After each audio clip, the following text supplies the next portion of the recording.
Qui suis-je? On se pose tous la question un jour ou l'autre, n'est-ce pas? 3 petits mots, tout simples, mais qui cachent peut-être le plus grand mystère de notre existence. En s'inspirant des idées d'un ouvrage fascinant, Le Maître du Jeu, on va explorer ensemble cette énigme. Qui se cache vraiment derrière ce jeu? Alors, c'est parti, qui est ce fameux « je » C'est la question fondamentale, le fil rouge qui va nous guider tout au long de cette petite enquête. Accrochez-vous, on commence maintenant. La toute première piste nous emmène vers quelque chose qu'on utilise tous les jours, souvent sans même y penser, nos propres mots. Et si chaque fois qu'on disait « je suis », on ne faisait pas que décrire une situation, mais qu'on était en train de la créer de toutes pièces? Ça change tout, non? Voyons ça. Voilà l'idée. C'est presque une formule mathématique, une sorte d'équation créatrice. Je suis X est égal à j'existe en tant que X. Autrement dit, quand on affirme « je suis confiant », on n'a fait pas juste un constat. C'est bien plus puissant. C'est une instruction, un ordre qu'on donne à la réalité pour qu'elle se moule à cette affirmation. On invoque littéralement cette qualité. En clair, nos mots ont un poids considérable, ils ne sont jamais neutres. Chaque « je suis fatigué »,« je suis incapable » ou à l'inverse « je suis fort », ce n'est pas juste du vent, c'est un programme qu'on lance. C'est un peu comme planter une graine dans le jardin de notre réalité. Et ce qu'on plante, eh bien, ça finit toujours par pousser. Bon, maintenant que cette idée est posée, place à l'enquête. Comme de vrais détectives, on va procéder par élimination. On a une liste de suspects, les coupables habituels quand on se demande « mais qui suis-je au fond ?»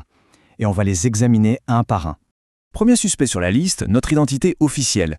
Notre nom, notre prénom, ce qui est écrit sur nos papiers. Est-ce que c'est ça, le « je » ? La réponse est non.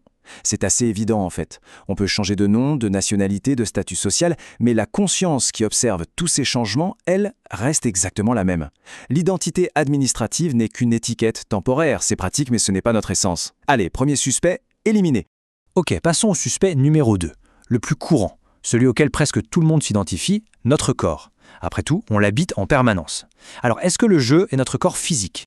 Là encore, la logique est implacable. Pensez-y. Des vrais jumeaux ont le même ADN, la même apparence, mais ce sont 2 consciences, 2 jeux bien distinctes. Et puis, il y a ce fait scientifique incroyable. La quasi-totalité des cellules de notre corps se renouvellent en 7 à 10 ans. Si on était notre corps, on serait une personne totalement différente de ce qu'on était il y a 7 ans. Pourtant, on a bien le sentiment d'être la même personne, n'est-ce pas? Le jeu est donc quelque chose qui habite le corps, mais qui n'est pas le corps. Deuxième suspect, éliminé. Troisième suspect, et c'est un gros morceau, notre ego. Vous savez, notre personnalité, notre caractère, cette petite voix dans la tête qui dit « moi », qui se sent fier, vexé ou qui a des opinions sur tout. Est-ce que c'est lui, le vrai jeu? Eh bien non, encore une fausse piste. Notre humeur change constamment, notre personnalité, elle aussi, évolue au fil des expériences. Mais derrière toutes ces fluctuations, il y a toujours cette même présence silencieuse. Cet observateur qui dit « je suis content » ou « je suis triste ». L'ego, c'est une collection de masques qu'on change selon les situations, mais le jeu, c'est l'acteur qui est derrière tous les masques. Et il reste le même. Troisième suspect, éliminé. Alors, on récapitule. Le jeu n'est ni notre nom, ni notre corps, ni notre personnalité.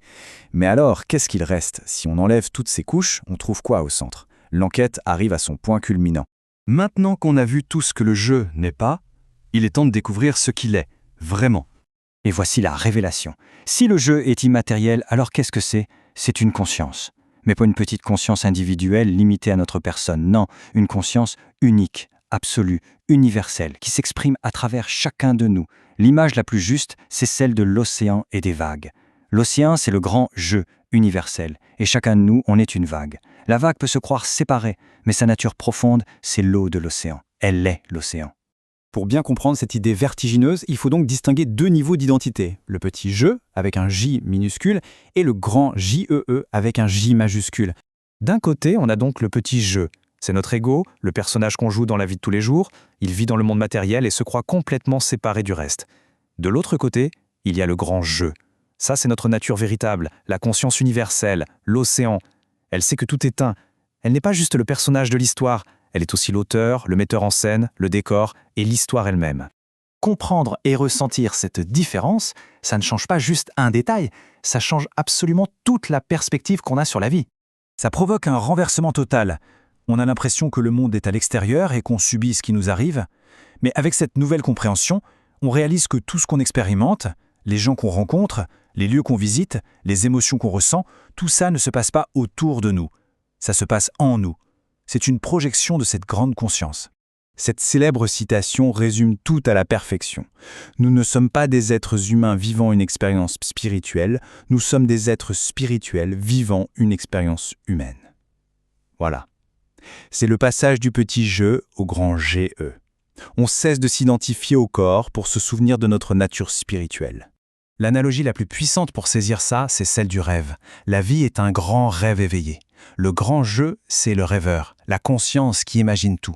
Et le petit je, c'est le personnage que le rêveur incarne à l'intérieur de son propre rêve. Et la conséquence de ça, elle est incroyable. Si la vie est un rêve, alors le potentiel de création devient infini. Ce qui nous amène à une dernière question, absolument vertigineuse. Si la vie est bien un rêve, et si, au fond, on en est le rêveur, quel genre de réalité choisirait-on de rêver, là, maintenant ? C'est une invitation à explorer l'immense pouvoir créateur qui sommeille en chacun une fois qu'on a reconnu notre véritable nature.